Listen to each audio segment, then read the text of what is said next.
Welcome to the Daily Reminder Network.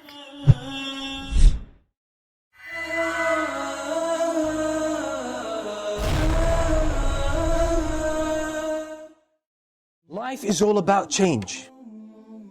And as they say, change is a constant. Change is a constant. Because if you don't change by choice, Shaitan will change you by force. It's a matter of decision. You either decide to change favorably and take control of your life, which is your mission in this world, which is the reason you are created, which is the reason Allah put everything at your service. Because you are the decision maker in this world. The sun doesn't decide its course. The moon doesn't. Rain doesn't. The whole world doesn't. Vegetation doesn't. Plants, animals, they don't decide anything about their lives. They're just programmed to behave in a certain way and follow a certain course. You're the only one given choice. The angels don't decide. They just follow the instructions. You, human beings and the jinn, are the only ones who are given choice. And these are the only two sources where corruption comes about. Because they make the wrong decisions. So one of the biggest gifts Allah has given us, Allah has given each one of us, is choice, the ability to decide, the ability to choose which route you take, the ability to choose what action to do, what steps to make, the ability to relate to things, how to understand the world around you, how to understand yourself, how to understand people around you, how to understand events that take place. All of this is a matter of decision. You're making decisions at every single moment of your life. But most of us have given up this gift, and we let the society choose for us. We let our culture choose for us. We let sometimes our friends and peers choose for us. We let our teachers choose for us. We let our parents choose for us. We let the TV choose for us. We let our politicians choose for us. But on the day of judgment, you will deal with the consequences of all those choices. Whether you made them or let someone else take them for you. You will face the consequences on the day of judgment. You will stand before Allah subhanahu wa ta'ala alone. Alone. In some narrations the Prophet ﷺ said, even a mother on the day of judgment will come to her son and she would say, "Oh my son, I held you in my womb 9 months. I looked after you. I breastfed you. And I stayed up all night just to look after you. I wasted my life and my years just for you to grow up and become independent. And you became independent and successful. Now all what I want from you," that's on the day of judgment. My son, she tries to draw his heart nearer by mentioning everything she did for him.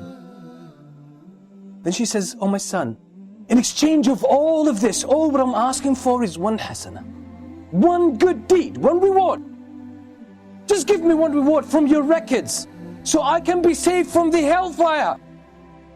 I just can secure a position or a place in paradise. That's all what I'm asking of you." You know what? That son, with all his respect and love for his mother, he says, "Mom, with all respect," I'm paraphrasing by the way, "the hasana you're asking for, I'm more in need of it than anyone else. Some other time, Mom. Some other time." On that day you will stand before Allah subhanahu wa ta'ala alone, and you will be asked about every single decision. The woman passing down the street that you looked at and you kept staring at will be brought to you live, you could see it. The moment you were alone and did something wrong, the moment you took some haram money that doesn't belong to you, the moment you dealt with riba, the moment you were backbiting someone or slandering someone, that moment, just before that moment, you had the ability to make a decision, either to engage in a sin or give it up and leave it. But you made the wrong decision, and it will come to you that moment. It will be placed and it will be manifested in front of your eyes when you're standing before Allah subhanahu wa ta'ala, and He will ask you about it. The moment the adhan was called, you know it's time for the prayer, and you didn't pray because you were engaged with something else. Any of these worldly matters, it will be brought to you and you will regret the decisions you made.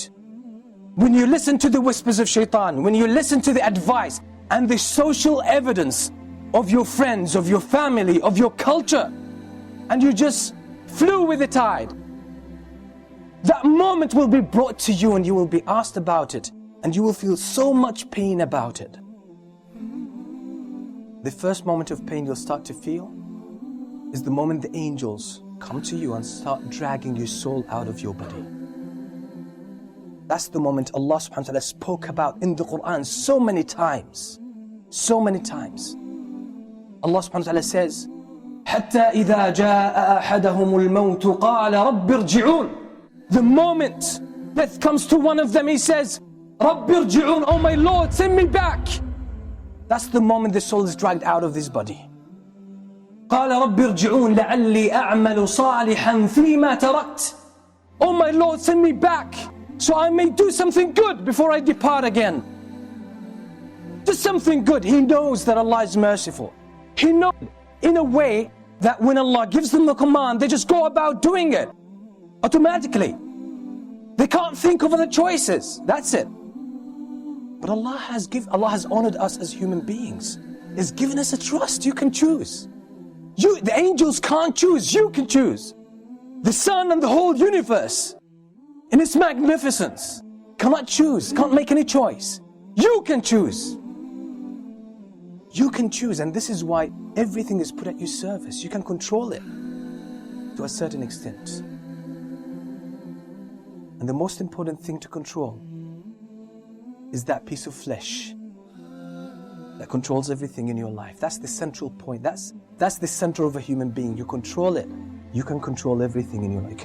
You can control your eyes, your hands, your tongue, and everything. Discipline your heart. Everything will fall in place in your life.